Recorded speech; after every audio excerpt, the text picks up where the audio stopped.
mund të shkojnë në Britani për shkëmbim eksperjencash? Në vitin e parë, të dytë, apo në përfundim të gati drejt përfundimit të programit? Që në fakt për hirë të vërtetës, kjo është një çështje që është pak sensitive, sepse në fakt studentëve i lejohet të shkojnë të bëjnë transferimin në Universitetin e Londrës.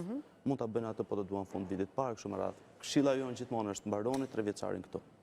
Mbaroni 3 vjeçarin këtu dhe pastaj shikoni potencialisht mundësitë e masterit. Jo, them shkëmbim eksperjencash brenda programit mësimore, kam fjalën.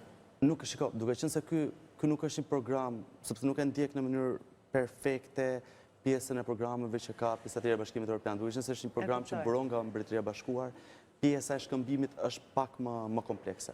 Por, siç e kemi thënë, është viti i parë, kështu që do shohim se si do të kemi mundësi të qasem me kolegët tanë që janë qoftë në Universitetin e Londrës apo qoftë në universitetet partneri që janë në Europë. Për ta bërë këtë gjë, për të pasur një shkëmbim. Por është diçka që për momentin nuk është se kemi diçka. Ka ende kohë për regjistrim apo jo? Po, ka ende kohë sepse në qershor tani në korrik plotësohet formulari i aplikimit. Më pas procesi i regjistrimit, siç e kanë thënë kolegët e mi, ndahet në 2 faza, një nëpërmjet Albanias që bëhet në shtator dhe një në javët e fundit shtatorit, fillim tetorit, nëpërmjet platformës Universitetit Londrës, nëpërmjet të cilit kuptohet do të kenë mbështetje gjatë kohës së stafi luarasit. Kështu që kjo është dhimbja më e vogël e kokës, do thoya, sepse gjatë gjithë procesit ta kenë mbështetjen e stafit që është aty, që është gati për të ndihmuar me platformën.